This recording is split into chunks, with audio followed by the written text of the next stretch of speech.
People have heard me talk about plans, and they're going to want to see the action that we take over forthcoming months, and they will see that. Well, Lancashire Police says it still believes Nicola Bulley fell into the River Wyre while she was out walking her dog 11 days ago. The underwater search for the mother of two will continue tomorrow. The force is investigating around 500 lines of inquiry. At a news conference this afternoon, Superintendent Sally Riley said the police isn't ruling out anything at this stage. We remain fully open to any information that is credible and factual to try and trace Nicola and bring answers for her family. But it does remain our belief that Nicola sadly fell into the river and that this is a missing person inquiry. International news, and King Charles has sent a message of support to President Erdogan of Turkey, saying he's shocked and profoundly saddened by the devastating earthquakes in his country and across the border in Syria. The earthquakes have left nearly 8,000 people dead. Rishi Sunak has pledged the UK government's support to Turkey's president, who has declared a state of emergency for 3 months in the 10 worst affected cities. The Foreign Secretary earlier today confirmed 3 British people are missing and 35 others are directly affected. A 77-strong British search and rescue team with specialist equipment and dogs is currently assisting with the rescue effort in country. The first 7.8 magnitude quake hit yesterday morning, with a second major earthquake as an aftershock measuring 7.5 coming just a few hours later. Today, the Prime Minister revealed his new cabinet following a reshuffle. He also created 4 new government departments. Greg Hands takes over as new Conservative Party chairman after Nadeem Zahawi was sacked. Kemi Badenoch is the new Business and Trade Secretary. Lucy Fraser becomes Culture Secretary, taking over from Michelle Donnellan, who's been made a new Science and Technology Secretary. The Business, Trade and Culture departments have been broken down into separate units, with Grant Shapps now Energy Security Secretary. You're up to date on TV, online and DAB Plus radio. You're with GB News. Now it's time for Headliners.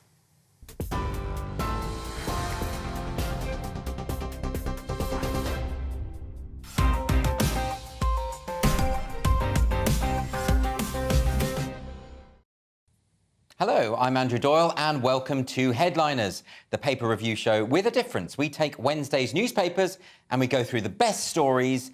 And, OK, it's like most paper review shows, well, the ones that are left. Anyway, joining me tonight, I have Leo McDaddy Curse and Roger McGranddaddy Monkhouse. Let's take a look at tomorrow's front pages first. We're going to start with the Daily Mail, who are running with "Now even God could be gender neutral." That's the Church of England debating whether they should stop referring to God as he. And the Telegraph is running with "Met rapist's lenient sentence to be reviewed." This, of course, relating to the prosecution of serial rapist David Carrick. And The Guardian has "Monstrous. Rapist ex-Met officer jailed for life after years of attacks." Front cover of The Times now. "Life and death under the ruins." Those are obviously the horrific earthquakes on the Turkey-Syria border. And The Sun leads with "Faulty Towers returns." This is comedy legend and soon-to-be presenter on GB News, John Cleese, who is writing a sequel series to the classic sitcom with his daughter. And finally, the Daily Star has "Britain in grip of a chuckle crisis." Apparently, a lot of us can't remember the last time we laughed. And those are your front pages. So we're going to...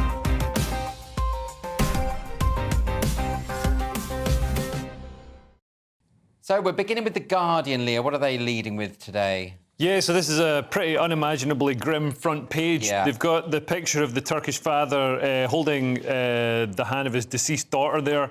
And above it, the story closer to home. The ex-Met officer has been jailed for life after years of sexual attacks on women. So David Carrick, he's been jailed for, I think it's 30 years, yeah. Which, I mean, it probably will be to the end of his life because he's 48 now.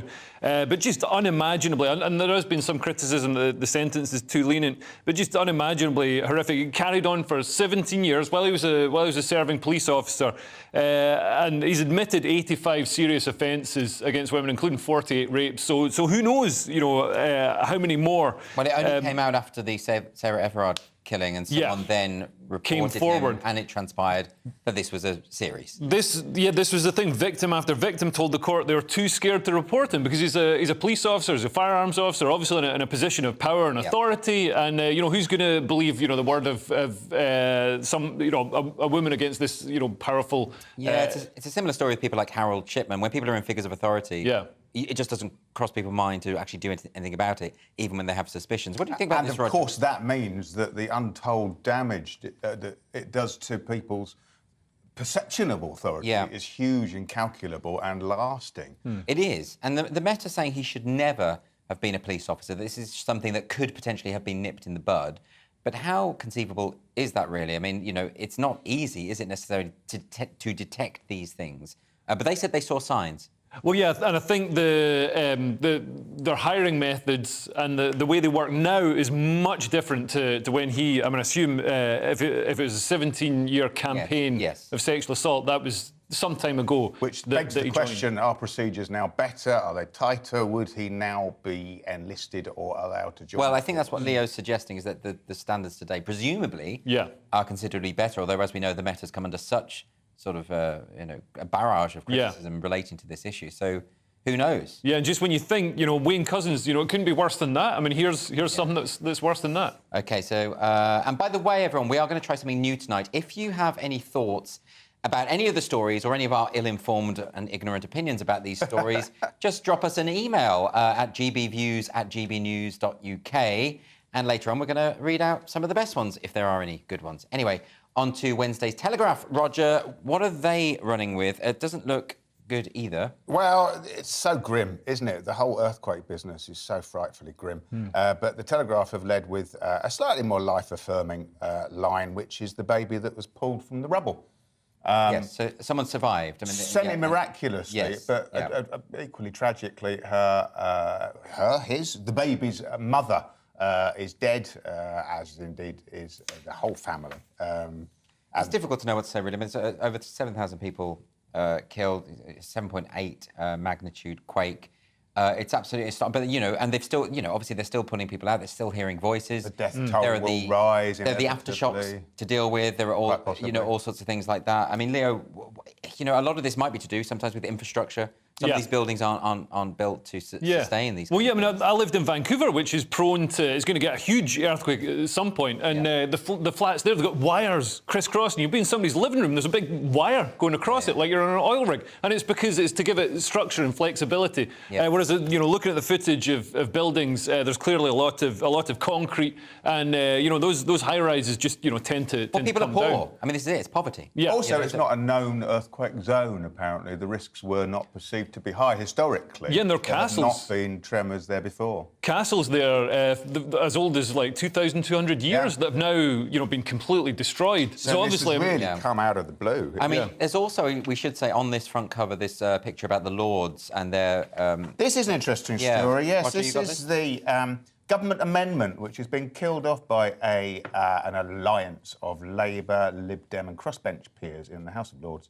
And it was a government amendment which was attempting to make slow marching specifically illegal as an attempt to cut down on serious disruption brought about by environmental... We should say it was quite a close vote. It was 254 to 240. Yeah. But the peers are basically intervening here because, we've had all sorts of examples of the Tory government trying to push through quite draconian anti-protest measures, such as the police crime and sentencing bill. And then because they couldn't get that through, they've sort of amended the public order bill, and now the peers are shutting that down. But, Leo, I mean, look, I know you get annoyed by Insulate Britain and environmental activists, but there are already laws to deal with criminal damage. Obstruction is another.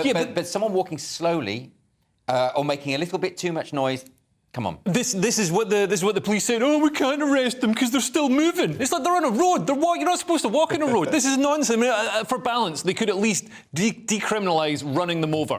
And then, it's a win-win. Is that your version of balance, Leo? We get to work on time, and also their carbon footprint is reduced to zero. Do you not accept, Leo, that some of the proposals put forward by the Home Secretary last year regarding protests, things like the police could decide if something feels a bit too noisy, they could shut it down.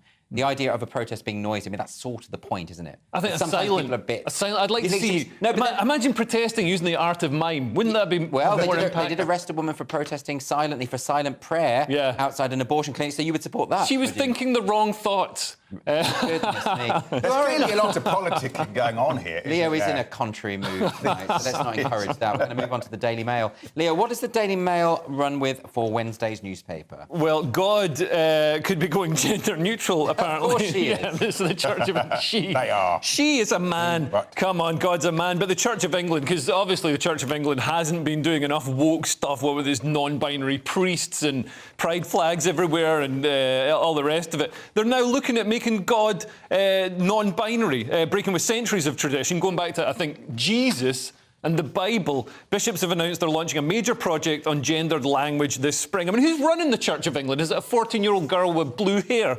So they're suggesting that priests can stop using he and him when referring to God. They can drop the phrase Our Father from the start of the Lord's Prayer. What are they going to have? The prayer is called the Our Father. Yeah, what are they going to call it? Like, are they, them, who are in diversity training, hallowed be theith name? I mean, he's obviously a man. He's got a beard. He's got a beard. In I've seen some pictures. representations, he has a beard. No, I've seen pictures. On the one of the man sitting on It's the not cloud. a representation. They can't all be. Everybody draws him with a beard. Well, he's certainly never. The Sistine Chapel. He's never clean shaven. He's never got like pink hair this side, blue hair that side. He's never looking like a non-binary. Well, you know, there is, Roger, some theological precedent for this insofar as theologians, the early church fathers, did not conceive of God the Almighty as necessarily gendered in the way that humanity is gendered. No, that's right. That he does Justin transcend these Welby. ideas. Justin Welby points out that all human language about God is inadequate and to some degree metaphorical. Oh, God. But it depends on your stance on this, doesn't it? I noticed that the Reverend Joanna Stobart, a vicar in the Diocese of Guildford, Surrey, said that some clergy want to refer to God without saying he or him, particularly in prayers of forgiveness for sins. But it's OK if he's sending plagues of boils and frogs. Then it's definitely a So bloke, why does isn't it? anyone care? I mean, look, the whole point is there have been all these hundreds of years of tradition where we accept the convention of referring to God as man. It's not a big deal. Is this really offending anyone? Yeah, I'm not even a Jesus guy or anything like that, but you know, this is ridiculous. Wokeism is now a new religion, and it seems to have captured some of our old religions. It's ridiculous. If anything, God is a TERF.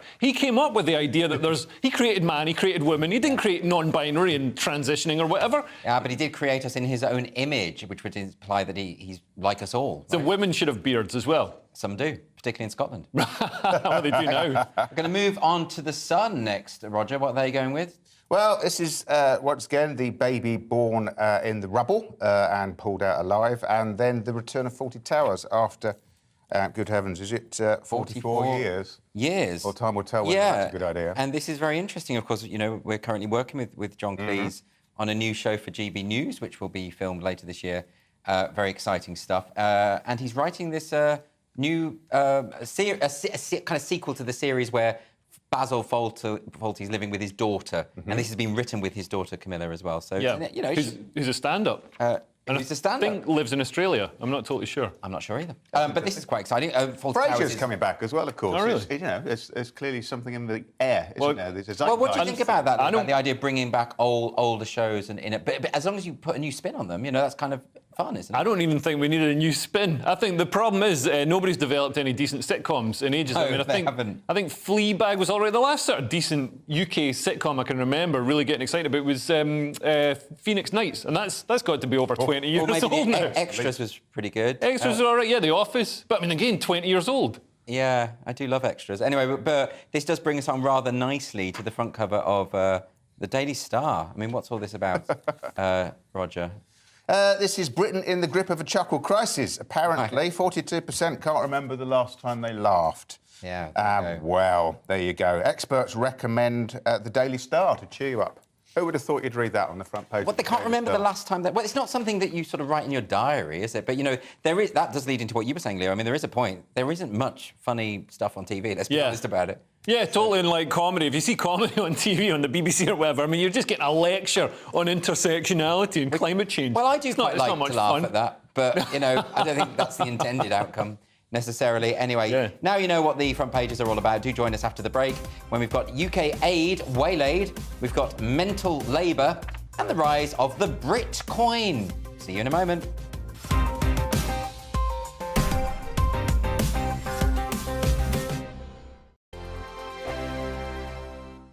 Monday to Thursday, 9 p.m. till 11 p.m. Join me, Dan Wootton. I'll bring you the sharpest takes and hottest debates. Do you not believe in prison? I don't believe in prisons. I'm completely stunned. I guarantee you there'll be no spin, no bias, no censorship. I actually was personally quite offended by it. And no reason to go to bed. So I guess they've always been quite woke. That's Dan Wootton tonight on TV, radio and online. Monday to Thursday from 9 p.m. till 11 p.m. on GB News, the People's Channel, Britain's news channel. Hello, I'm Michelle Dewberry, and you can join me every weekday 6 till 7 on Jubes and Kerr. You're an inspiration to us all. Clip that bit up. Well, you are. That's my ringtone. My political ambitions those days are gone, I can tell you. She's only teasing. Go on. He's probably going to want to lay down now. I'll give him 2 minutes to have one. Let's respectfully disagree. That's what we like Absolutely. on Jubes and Kerr. Come and join us. GB News, the People's Channel. Michelle Dewberry, weekday evenings at 6 o'clock. I'm Andrew Doyle. Join me at 7 o'clock every Sunday night for Free Speech Nation, the show where I tackle the week's biggest stories in politics and current affairs with the help of my 2 comedian panellists and a variety of special guests. Free Speech Nation, Sunday nights from 7 on GB News, the People's Channel, Britain's news channel. I'm Michael Portillo. Join me on GB News on a Sunday morning for topical discussion, debate, arts and culture, and sometimes even ethical dilemmas. I don't always agree with you, Michael. Michael Portillo, Sundays on GB News, the People's Channel, Britain's news channel. He's the king of breakfast TV, and he's back. Eamon Holmes, back on the TV with me this morning. Even remember my name. I know, it's been 4 months. You have holy water by your bed? Oh, yes. Oh, already to bless. Yeah. Oh, Eamon. Oh. Why do you not believe anything I say? Eamon Holmes back on GB News Breakfast at 6 a.m. This year on GB News, we've got brand new members in the family. Join us. Across the entire United Kingdom, we cover the issues that matter to you.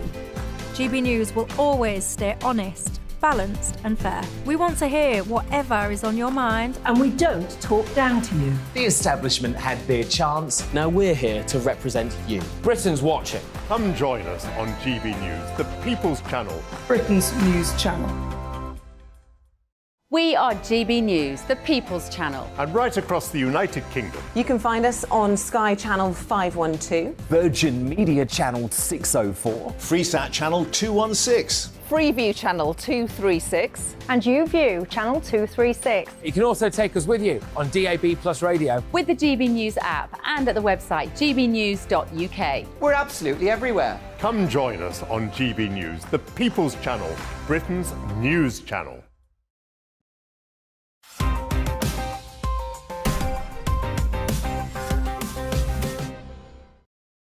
Welcome back to Headliners, your first look at Wednesday's newspapers. I'm Andrew Doyle. On my left is Leo Kearse. On his left is Roger Monkhouse. And on his left is Camera 6. That's you guys over there. Before we crack on with the papers, let's have a look. You've been emailing in some of your thoughts. We got one from here from Andrew Mullin saying, will there be a blue plaque on the gate of the field where Prince Harry lost his virginity?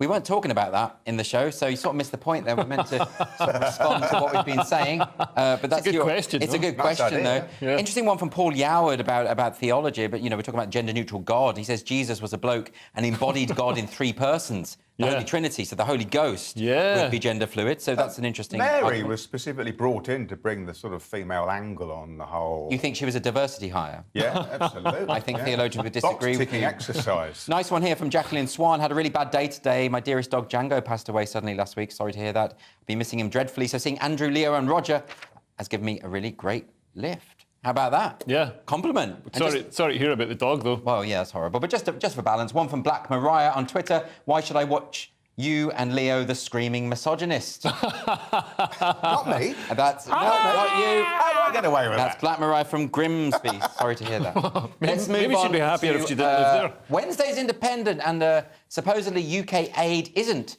going to the world's poorest, so it's not being spent at home. Yeah, so UK aid, that goes overseas is becoming less focused on the world's poorest. Apparently today, the typical recipient of UK aid, their income of the recipient is in line with the average world income of around 50% of people, so around about the median line. or the average line rather than the median, sorry. Got to get my statistics right. Whereas a decade ago, the typical recipient's income came in at around the average for the poorest 30%. Does that mean it's working?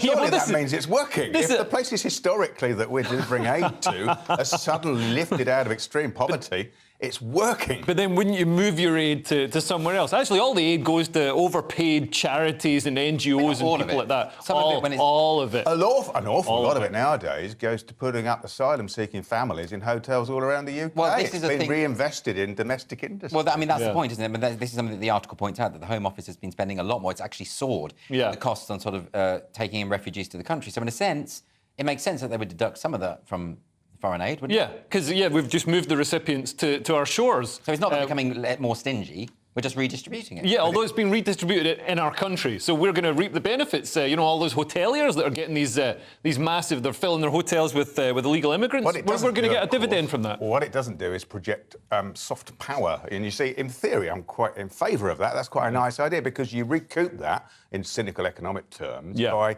trade opportunities. That's traditionally how you would justify it.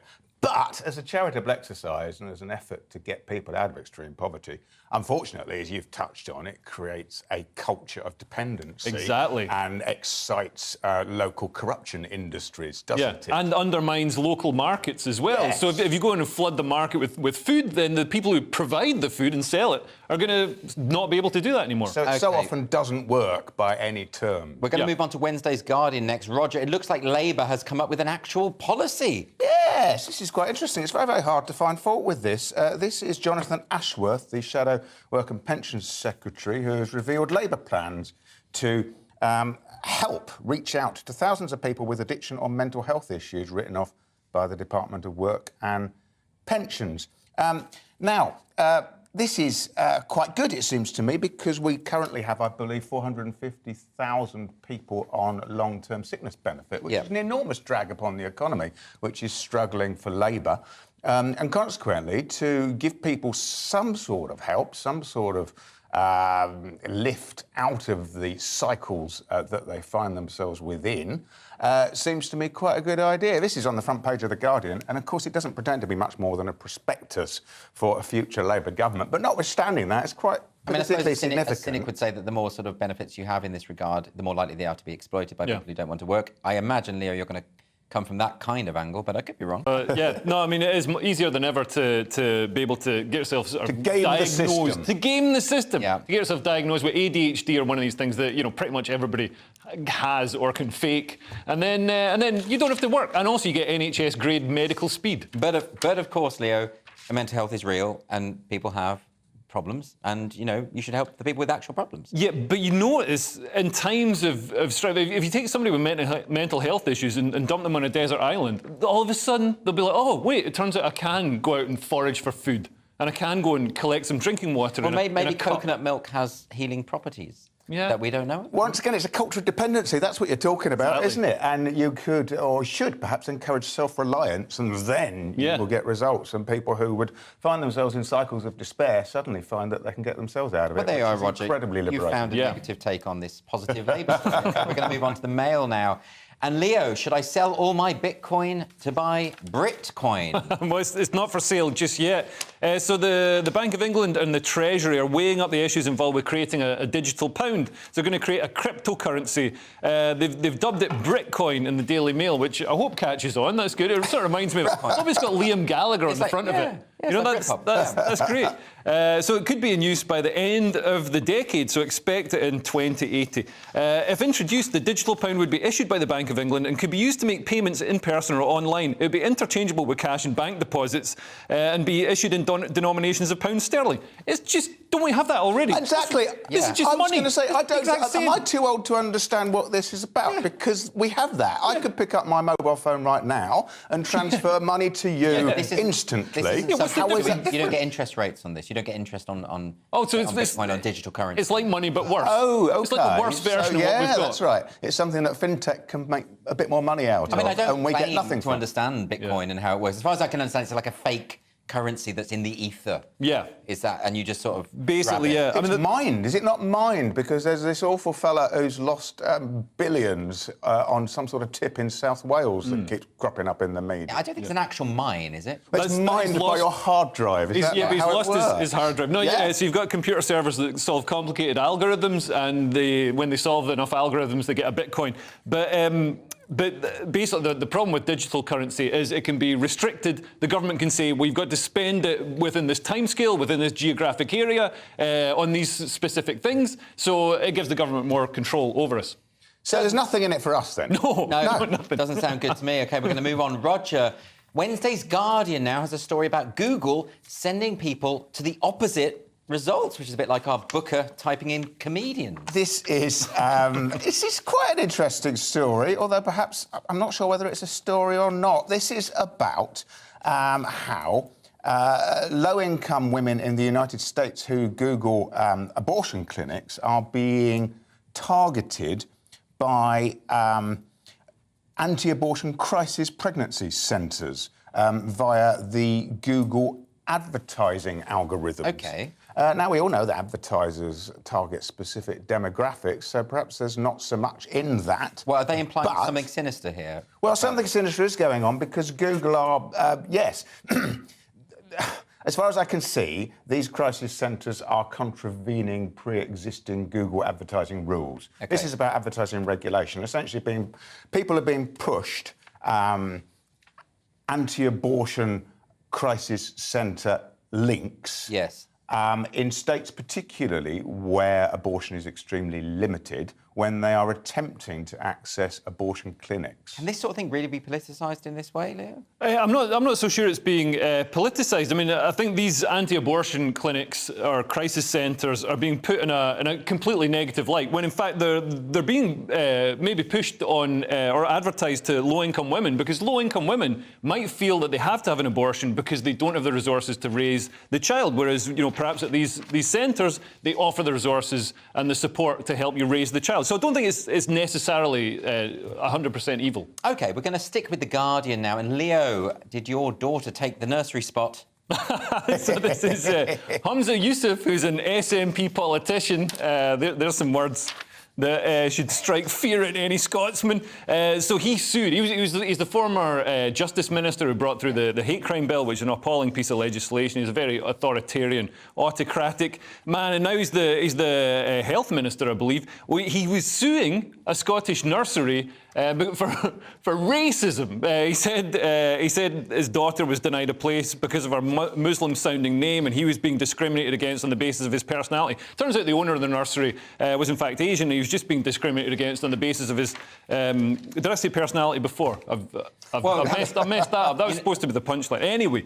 it is quite incredible, isn't it, that, you know, when people make these allegations, they often don't do some basic checks. Yeah. You know what I mean? So the owner, as you say, of the Little Scholars nursery, is called Usha Fowler, also has a South Asian sounding name, is of South Asian origin, and she was saying, I can't believe they didn't just phone up to sort out this basic, simple misunderstanding. So instead, and this is a quote, they colluded in a half-baked sting operation and then mounted a vicious and cynical campaign against us in the national media. What sort of people do that? What sort of people are they? I'm delighted by how defiant and furious she Good for her. is. Absolutely. Well, he's got a history of complaining about racism and using, you know, the law to punish people who, I mean, previously it looks like there has been merit to his allegations. Somebody shouted racist abuse or something that could be interpreted as racist abuse. Yeah, but someone does that, that's racist, and you deal with it. That's racist. But you don't target a nursery on no basis whatsoever, just because you've decided it. He's weaponised the suspicion of prejudice, hasn't he? That's what's happened, of victimhood. And he's used that cynically, I suspect, in collusion with the media as well here and by the regulatory bodies. It's pretty grim. I mean, coming from a man as well, Humza Yousaf, as you said, as Justice Secretary, pushed through this incredibly draconian hate speech legislation that included a clause that said you could be prosecuted for things you say in your own home if it was considered hateful. It had a section on public performance of a play, and he was particularly worried about religious discrimination and that kind of thing. In other words, he's going to push in blasphemy laws by stealth. That was effectively what this is. I mean, I don't trust this man. No, and like the whole of the SNP, all the legislation that they steamroll, they just railroad through Parliament, because there's no effective opposition to the SNP in Scotland. Well, that hasn't worked out too well for them recently. No, well, that's the thing. If people have too much rope, sometimes they get too much rope and of course, we had Alex Salmond the other day talking about how basically Nicola Sturgeon's SNP has taken the cause for independence back decades, because all of a sudden now they've lost all these... it's no longer over the 50% margin when it comes to an independence referendum, and that's because of all this gender identity nonsense. And yet, how unpopular will the SNP government have to be before they're punished in the polls?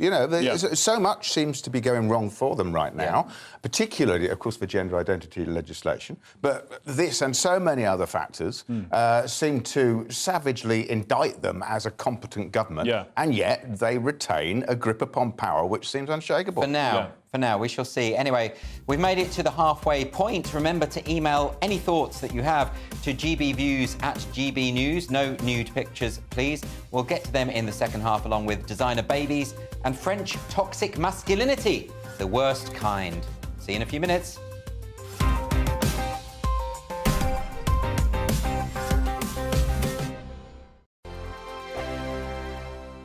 Monday to Thursday, 9 p.m. till 11 p.m. Join me, Dan Wootton. I'll bring you the sharpest takes and hottest debates. Do you not believe in prisons? I don't believe in prisons. I'm completely stunned. I guarantee you there'll be no spin, no bias, no censorship. I actually was personally quite offended by it. And no reason to go to bed. So I guess they've always been quite woke. That's Dan Wootton tonight on TV, radio and online. Monday to Thursday from 9 p.m. till 11 p.m. on GB News. The People's Channel, Britain's news channel. Hello, I'm Michelle Dewberry, and you can join me every weekday 6 till 7 on Jubes and Kerr. You're an inspiration to us all. Clip that bit up. Well, you are. That's my ringtone. My political ambitions those days are gone, I can tell you. She's only teasing. Go on. He's probably going to want to lay down now. I'll give him 2 minutes to have one. Let's respectfully disagree. That's what we like on Jubes and Kerr. Come and join us. GB News, the People's Channel. Michelle Dewberry, weekday evenings at 6 o'clock. I'm Andrew Doyle. Join me at 7 o'clock every Sunday night for Free Speech Nation, the show where I tackle the week's biggest stories in politics and current affairs with the help of my 2 comedian panellists and a variety of special guests. Free Speech Nation, Sunday nights from 7 on GB News, the People's Channel, Britain's news channel. I'm Michael Portillo. Join me on GB News on a Sunday morning for topical discussion, debate, arts and culture, and sometimes even ethical dilemmas. I don't always agree with you, Michael. Michael Portillo, Sundays on GB News, the People's Channel, Britain's news channel. He's the king of breakfast TV, and he's back. Eamon Holmes, back on the TV with me this morning. Even remember my name. I know, it's been 4 months. You have holy water by your bed? Oh, yes. Already to bless. Yeah. Oh, Eamon. Oh. Why do you not believe anything I say? Eamon Holmes back on GB News Breakfast at 6 a.m. This year on GB News, we've got brand new members in the family. Join us. Across the entire United Kingdom, we cover the issues that matter to you. GB News will always stay honest, balanced and fair. We want to hear whatever is on your mind. And we don't talk down to you. The establishment had their chance. Now we're here to represent you. Britain's watching. Come join us on GB News, the People's Channel, Britain's news channel. We are GB News, the People's Channel. and right across the United Kingdom. You can find us on Sky Channel 512. Virgin Media Channel 604. Freesat Channel 216. Freeview Channel 236. And YouView, Channel 236. You can also take us with you on DAB Plus Radio. With the GB News app and at the website gbnews.uk. We're absolutely everywhere. Come join us on GB News, the People's Channel, Britain's news channel.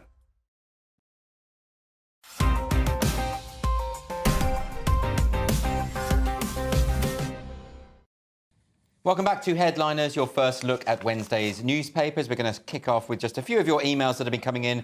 Mike says, regarding the story about God's sexuality, might Allah also be female? I'm sure my panel would love to cover that one. I like my head where it is. Let's just leave it just for time issues. My neck identifies as in one piece. Jonathan has, when's the big dog Nick Dixon back on? Tomorrow. just be patient. And we've got this from Bernard. Nick set from up that Carlisle. account. Yeah, of course. Bernard from Carlisle. Where does Leo get his shirts from? So I know where to avoid. This is actually a That's gift. This is a gift from my mother-in-law. I really like the jacket, that smoking jacket. Thank you. Cool. I think Leo's looking sharp. I don't even smoke. Yeah, well, you know. All right, well, let's not have abuse. Why not comment on the Smoking. stories and the conversation? That's the way to do it. Anyway, we're going to go for Wednesday's Telegraph now. Roger, what's this, a Pink Floyd reunion? Oh, no, I think that's unlikely now. This is the story of two dreary old rockers having a bit of a hissy fit at each other. This is... Didn't realise they hated each other so much. I had no idea, to be honest with you, about the band's history, but I always thought they were dreadfully dreary personally. So this is Roger Waters and Dave Gilmour? Pink Floyd's Roger Waters has been accused of being and I'm quoting here very carefully. Wife started it. Oh, really? I don't know. And then the husband felt obliged to agree. He wants an easy weekend. He was probably thinking, well, I might get sued for millions, but you know what? I don't have to argue. You know, it's a bit like that. But it's I mean, we should, you know, for balance, point out that Roger Waters has replied saying, I've been denounced as an anti-Semite, which I am not, never have been and never will be, all in capital letters. Yeah, see, he undermines his argument by using a lot of capital letters, which is exactly what an anti-Semitic, misogynist Putin apologist would do. It's so strange with this stuff. I think with Twitter, people forget, and particularly celebrities forget, that it's a public platform. Yeah. Yes. And it is, you are subject to libel laws if you do this. Yeah. And it might, you know, the way people casually throw things around and accusations around, even if you think it. Like, there's a lot of stuff I know about people, but there's no way I'm putting it online. Yeah. You know what I mean? This is just insane. Holly Sampson addressed Waters directly, telling him he was an anti-Semitic to your rotten core. I think the rotten core she can get away with. Yeah. Is that subjective enough? I guess that's what it's about, yeah. I mean, he does have a history of criticising Israel and singling out Israel for criticism rather than, you know, the countries round about Israel, which some would say might be worse. What with their worse human rights and all Well, the rest. that's a debate for the courtrooms, I think. Anyway, we're going to move on to Wednesday's Times next. Roger, and finally, they're jailing evil super scientists before they destroy the world. This is quite interesting. This is the Chinese, the rogue scientist he's described as, charmingly. And I'm going to mispronounce this very badly, but I'll do my very best. He Jiankui. Very racist. I always likely to happen. And he was the Chinese scientist who has gene-edited babies who are now 4 or 5 years old, I think. He's gene-edited them by his own high-tech boundary-pushing methods so that they are not vulnerable to or immune to HIV, as far as I understand. Benevolent intention, I suppose. I right? suppose Thinking in terms so. of, you know, it's almost like a kind of inoculation, but you're still messing with He's now genes. having moral qualms. Oh, really? Well, I'm not surprised, because this is how Jurassic Park started. You know, they wanted the dinosaurs to be... Instead of dinosaurs, we'll have massive Chinese children. Yeah, it could happen. Slightly more terrifying. But yeah, I don't think it is altruistic. He's trying to make them immune to HIV infection when, you know, there's no indication these babies were going to go on to do anything that would lead them to contracting HIV. And it was to prove or changes... perfect the method, surely. Yeah, but these are real... You can't play God with real humans. human beings. And the changes that you make to gene... I mean, although, you know, people think, oh, these scientists know what they're doing. They don't. Any messing around he does with genes have multiple effects. So a gene that you know, affects one thing can also affect another thing, and they interrelate in different ways. So yeah, if you edit the genes, you can be changing other things. You could can you put the genie back in the bottle? That's the question. And when gene editing becomes a thing, then potentially, of course, you can select the genes of your child to order. Yeah. You can have bespoke children created for you in test tubes. Yeah. Metaphorically, if not actually. This is dismally dystopic. It's terrifying. Which is, of course, why we have regulatory bodies. Yeah, but are we supposed to do this to mice? Isn't that the China's not human beings. China's way ahead with this stuff. I mean, when I say way ahead, you know, they're advancing the technology because they can test on humans. They've got, you know, Uyghur Muslims in concentration camps. It's horrific what they can get away with over there. This is far too grim for me. This is a guy who's actually been in prison. We've got to move on, I'm afraid. We've got to move on. We're going to the Mail now. And Leo, maybe don't let children make life-changing decisions.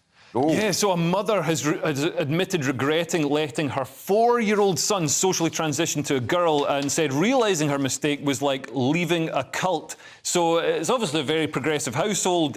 She wishes to stay anonymous, but she raised her 2 sons as gender neutral with her wife, which was reflected in their clothes, toys and language. And she's at the time she's a social justice organiser and facilitator, and you know was into all the sort of pronoun and gender woo-woo. Yeah. And, this...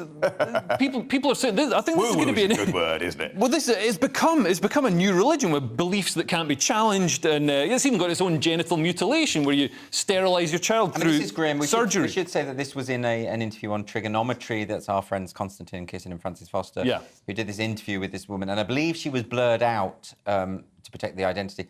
But this is kind of interesting, isn't it? We've had a lot of people, detransitioners, people who've gone through the transition process, talked about how this happened when they were very young and that they were misled and now they're regretting it. Some are suing the NHS. I've interviewed a couple of these people on my show. More and more of these people are coming out now, and a lot of the time, parents are doing things like this. Susie Green, the CEO of Mermaids, who took her son to Thailand to have genital... against the father's wishes. Right. So, a lot of people, if they're going to have to admit the gravity of this, aren't they, in order to row it back? And it's hard. You have to acknowledge the courage of this lady, and it's a human interest story, and my heart bleeds for her. She's clearly, with the very best will in the world, with the very best of intentions, however delusional, however wrong she might have been, however wrong-headed, she did what she thought was her very best for her children, then has seen the results and regretted it. I think people misunderstand that, don't they? They don't realise that a lot of the time this can be done from really good intentions. When you have experts, so-called experts, saying basically if your baby plays with dolls, then he's probably a girl, then of course you're going to go along with that. And by the way, they say things like, if you don't transition your child, they're going to kill themselves. It's that kind of thing. This is the tragedy of the debate, is that both sides, both polar opposite sides of the argument, are actually on the sides of the angels, or believe themselves to be. The greatest evil is done with good intentions, but the people are saying, the trans rights activists say there's greater awareness of gender dysphoria, so of course there's this huge increase, thousands of % increase in children transitioning. Other people are saying it's sort of propaganda. We've got this message being pumped into kids that, being transgender or queer is good, and being cisgender or straight is inherently bad. It's, it's part of the whole critical race theory. It's more boring, and I think that's something that children do. Exactly. Exactly. So they've just made it. In the old days, you got bullied if you were those things, and now you get bullied if you're not those things. Funny, if you look at the range of sort of new pride flags for various sexualities, the straight sexual flag is just like, I think it's grey. So I think that sort of says it all. We need to make being straight colourful again. We do. We're going to move now to the Times to finish this section. Roger, French men really are the worst, aren't they? This is another interesting manifestation of the worldwide crisis in masculinity. This is a French road safety campaign because apparently aggressive male driving has surged since the pandemic for reasons which aren't obvious to me. And it's a French road safety campaign which has the tagline, "You don't have to do what people expect of a man," a father tells an infant. "Be the man you want to be." Well, there's been a lot of anger since the pandemic, a lot of pent-up anger, and I suppose is that what it part is? Of it. What they're sort of saying is they're targeting men, because men are worse drivers, just statistically. It's true, like the vast majority of car accidents are caused by men, particularly young men, so that's why your insurance is cheaper if you're female. The stats here are truly shocking. Men cause 84% of fatal accidents in France, and they constitute 78% of those killed on the roads. But Leo, amazing. My interest in this, they're talking about how they're producing these adverts to try and tackle toxic masculinity. But they also talk about this surge in aggressive behaviour. Well, that's men are more predisposed to aggressive behaviour, and I don't think you're going to unpick 6 million years of human evolution with a few adverts. you might be able to. It's pretty obvious why 87% of people who die on French roads are male. It's because French men ride mopeds while drinking an espresso and smoking a Gauloise in flip-flops. Yeah. With no helmet. Not good behaviour. No. Right, OK, we're going to have our final break now, but coming up, we have got work spouses, why you really don't want to split from your home spouse, and never ever feed the ducks, and keep those emails coming in. See you in a few minutes.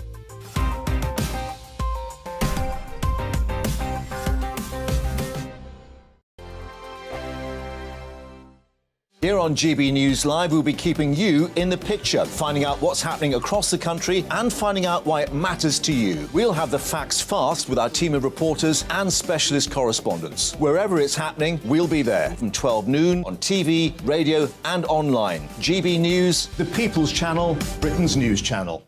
I'm Andrew Doyle. Join me at 7 o'clock every Sunday night for Free Speech Nation, the show where I tackle the week's biggest stories in politics and current affairs with the help of my 2 comedian panellists and a variety of special guests. Free Speech Nation, Sunday nights from 7 on GB News, the People's Channel, Britain's news channel. Join me, Patrick Christie's Monday to Friday, 3 till 6. We tackle the day's news agenda like you've never seen before. It's high tempo, high octane, the most controversial topics and the best guests. You will not be able to take your eyes and ears off it. I'm not afraid to ask the questions that you really want answered. 3 till 6 p.m. Monday to Friday on GB News, the People's Channel, Britain's news channel.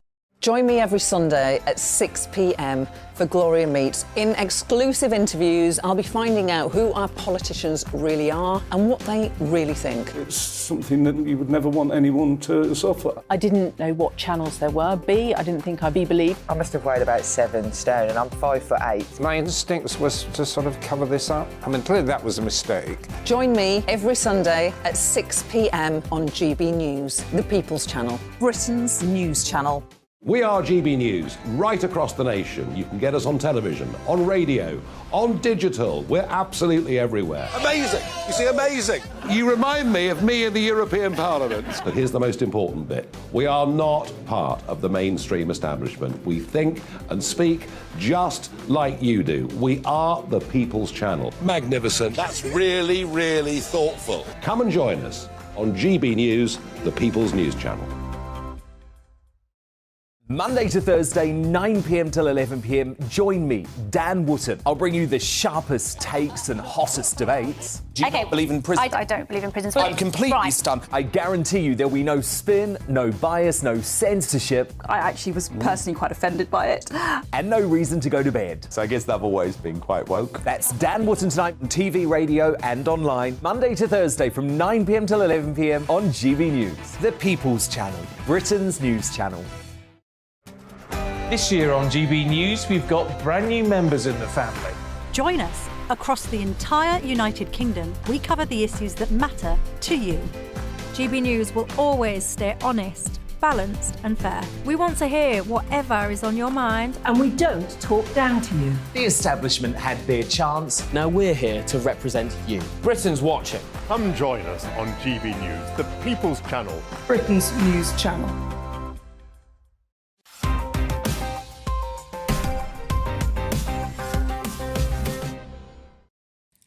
Welcome back to Headliners, your first look at Wednesday's newspapers. Thank you for sending in your emails about the stories. We've had quite a lot about the gender-neutral God story. Too many, actually. I'm not going to read them all out. Although Stuart says that Justin Welby is a heretic. That's a damning indictment there. We've also got Pam saying... He's done well there, doesn't he? He has done well. Get the pitchforks. Pam is saying prayers for the people working to save the people trapped in the earthquake devastation. Of course, we agree with that. And then Linda has said Leo Kearse is getting some stick tonight, but I like him a lot, especially as we seem to agree about most things. And he's funny, too. No, Thank you, Linda. Absolutely isn't. Linda's right. He's a humorless toad. Anyway, we're going to move on now to this story. Wednesday's Mirror has a trick to not ruin your morning. Is it to watch the 5 a.m. repeat of Headliners? Well, that would definitely help before watching the breakfast news.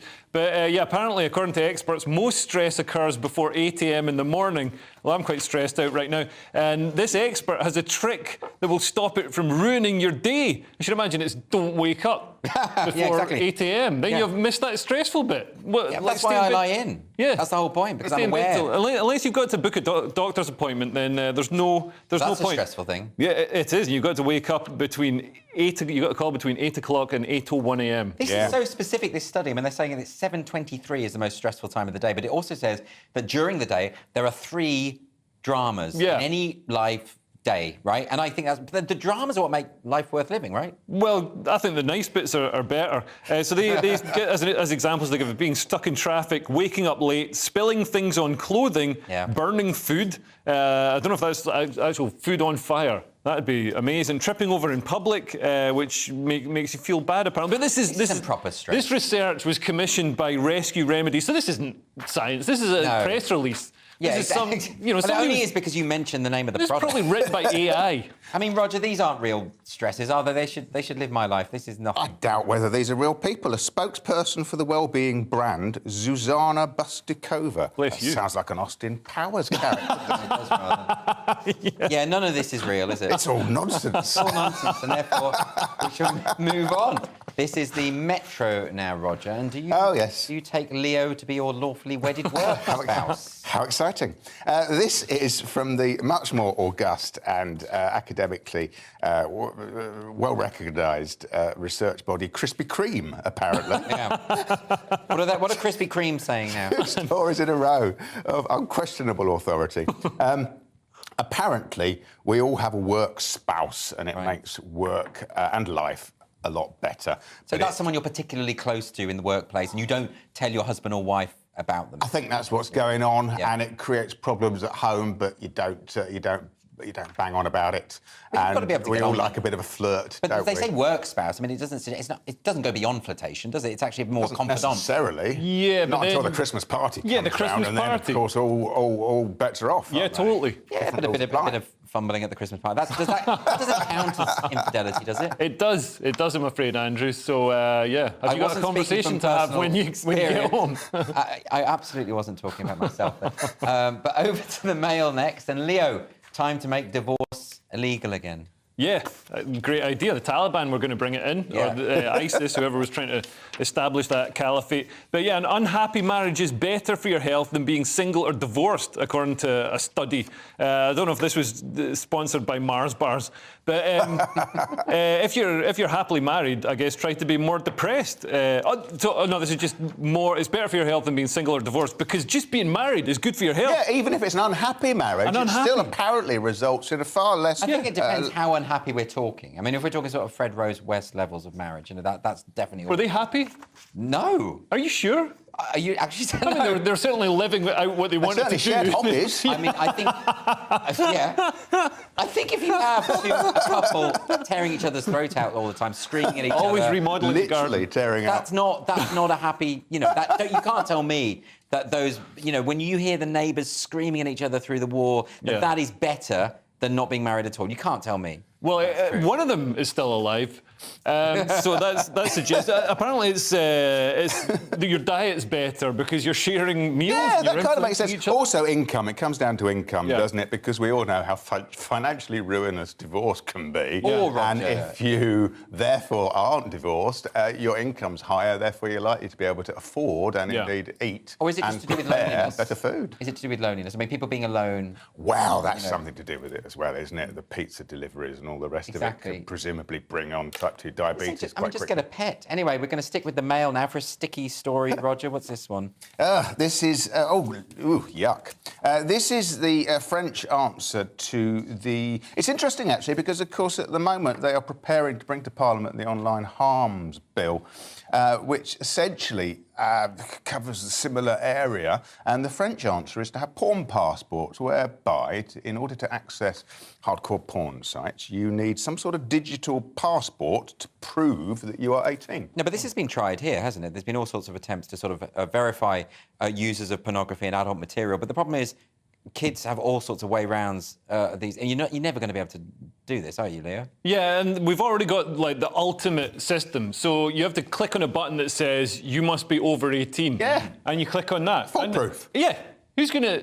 You'd be lying. Yeah. Why would you lie? Children never lie. Children never lie. They're known for never lying. We're going to have time for one more story, I believe. This is Wednesday's Independent. And in surprise, this nurse has bread to throw away. What's that? So a nurse... That's right. That gives the lie to the whole food bank nonsense, doesn't it? A nurse has been handed a fine for feeding ducks. She's been told it could be seen as fly tipping by somebody from Tonbridge and Malling Borough Council. This officer, this little apparatchik, Jobsworth, walked up, fined her £100. I mean, the clapping didn't last long, did it? Basically, they've outsourced litter policing, and obviously someone's misinterpreted the guidelines. They went up to her and they said, but it's not litter. Feeding ducks, it gets eaten. Well, they say because councils are awful and they should be scrapped and just consolidated. You just need one truck going around gathering rubbish. But because they're awful, they're going after any. They say no ifs, no buts. So cigarette butts, anything that's been dropped in the ground. Why are they doing that? Just to sort of build up their records and make it look like they're efficient? Litter is awful. People. I mean, I would litter be is awful, but I would be in favour of people being tasered who are genuinely littering. Oh, I'd be yeah. very, very happy with that. But this is obviously a misinterpretation of the regulations. And I bet this guy, I'm assuming it's a man, like the council officer, wouldn't go after somebody who's genuinely fly tipping because they'd be big and scary and have a transit ban. So, you know, they go after little old ladies because they're easy. Not good at all. That is all for headliners tonight, but let's take another quick look at Wednesday's front pages before we go. The Daily Mail run with "Now Even God could be gender neutral." That's the Church of England debating about maybe talking about God with he, him, or not using he, him pronouns. The Telegraph has "Met rapist lenient sentence to be reviewed." That's the David Carrick case. The Guardian has "Monstrous rapist ex-Met officer jailed for life after years of attacks." That's the same story there. The Times has this tragic story, "Life and Death Under the Ruins." These are the horrific earthquakes on the Turkey-Syria border. The Sun has "Faulty Towers Returns." That's John Cleese writing a sequel to the classic sitcom. And those were your front pages for Wednesday. That is the end. Thank you so much to Leo Kurz and Roger Monkhouse for joining me. Headliners is back tomorrow at 11 p.m. with Simon Evans hosting, and Nick Dixon's going to be there as well. And if you're watching this at 5 a.m, stay tuned for The Breakfast Show coming up next.